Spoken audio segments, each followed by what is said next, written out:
Our friend Travis lived farther away, so his dad dropped him off.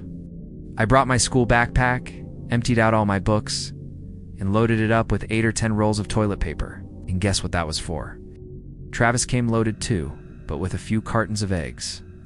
It was still light out when we got there, so we chilled in Justin's basement and played video games, waiting for it to get dark. Around 10 or 11, we headed out. But the streets weren't as empty as we'd hoped. There were still cars driving around, and most houses had their lights on. Not ideal for sneaky mischief. We kept walking for blocks until we found a quieter street. We picked a house, tossed a few eggs, and threw some tea-peat over the bushes. The place was decked out for Halloween. Pumpkins on the porch, the whole vibe. It looked like no one was home. Then, Travis walked up, grabbed one of the pumpkins, raised it over his head, and smashed it on the walkway. And just then, BAM, the porch light flipped on, and the front door flew open. Ah! A massive guy stepped out. I mean, this dude had to be 6'4", easy. He had short hair, a thick beard, and he looked furious. He didn't say a word, but the look in his eyes said it all. Justin and I took off immediately, but Travis just froze. The guy grabbed him. We stopped and looked back. Travis wasn't with us. The man had him in a tight grip and was trying to drag him inside. Travis was screaming, but the guy wasn't letting go. His face was twisted with rage. He was breathing hard, almost like an animal, and spit was flying from his mouth. His bloodshot eyes locked onto me as I ran back. Justin and I grabbed Travis and pulled with everything we had. He was yelling in pain as we tugged at him. After a few seconds, that felt like forever. The guy finally let go. We didn't wait around. The three of us sprinted down the street, not even looking back. We didn't stop until we were blocks away and completely out of breath. That night changed the way I saw things. We were being stupid, but that reaction, it went way beyond reasonable. It still gives me chills thinking about what might happened if that guy had pulled Travis inside. So yeah, lesson learned. Halloween's for fun, not vandalizing someone's home. This last story happened a few years ago when my kids were still little. That Halloween night, I took them trick-or-treating around our neighborhood, and my parents came over to hand out candy at our house. They live in a senior building, so no kids ever go there. But our neighborhood's full of families, so we always get a ton of trick-or-treaters. I didn't mind, though. I've always loved Halloween. Being a parent kind of lets you relive it all through your kids. We know pretty much everyone on our block, so the whole night felt safe and familiar. Since my kids were young, we took it slow. Probably only hit 10 or 15 houses before calling it a night around 8 p.m. after putting the kids to bed. My wife and I said goodbye to my parents. It was close to 10 by then, and we were winding down, watching some TV on the couch. I was snacking on some leftover candy when the doorbell rang. I got up and looked through the window beside the door. A man was standing there, about 6 feet tall, wearing black pants and a black sweatshirt. He had a Halloween mask, but it was pushed up on his forehead. When he saw me, he smiled. Even though something felt off, I opened the door, just a crack, and stood in the doorway, blocking the entrance.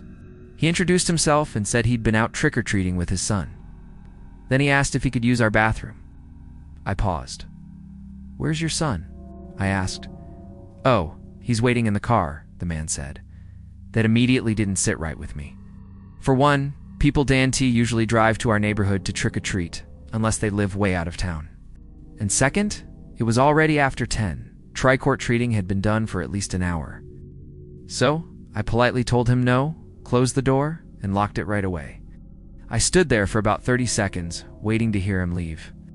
Once I saw him walk off, I peeked through the window, got into a car parked down the street, but there was no one else inside.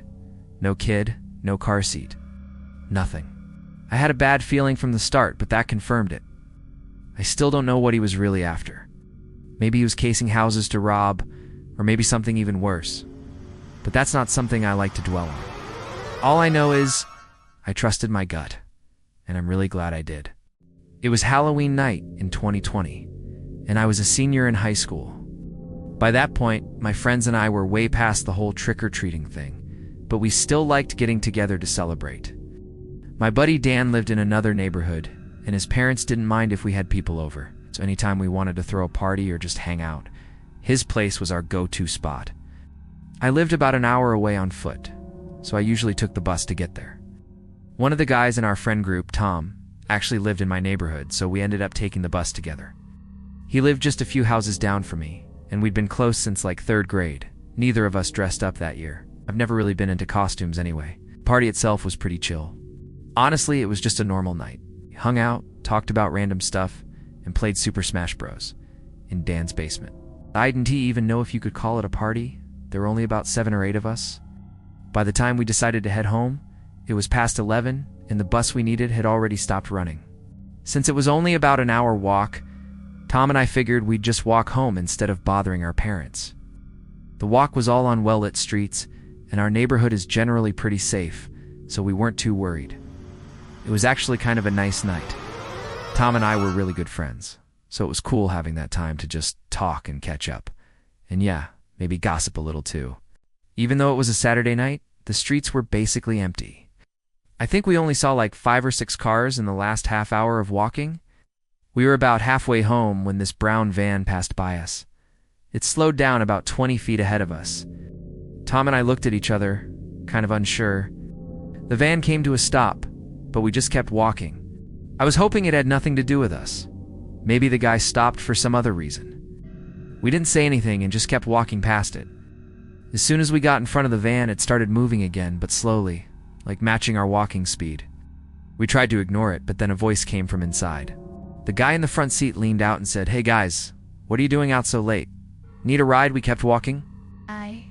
I turned my head a little and said, "Nah, we're good, thanks." But he didn't take the hint. He kept driving next to us, trying to talk us into getting in. He said stuff like, "It's cold out and it's not safe walking around this late." At one point, he even said we could get in trouble for being out so late, but we were in 12th grade. We weren't dumb. The more he talked, the more sure we were that there was no way we were getting in that van. By that point, we were both super creeped out. We knew we had to get away from the guy, but we didn't really know what to do. Worst case, we figured we could knock on a door nearby. It was all residential, so someone would probably help. That alone might have scared the guy off.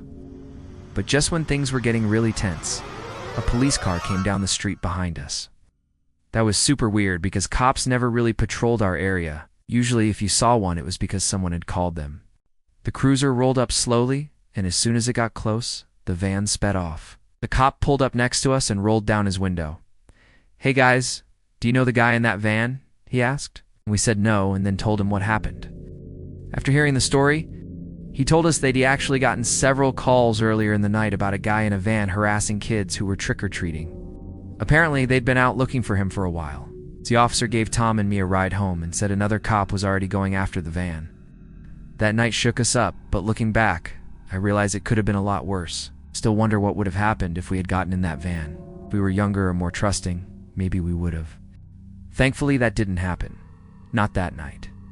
Where I'm from, the night before Halloween is its own thing. People call it Mischief Night. Basically a free pass for teenagers to go out and cause trouble. Because that's the night kids TP houses, egg cars, and just act out in general. Not proud of it, but when I was younger, I definitely got into my share of trouble on October 30th.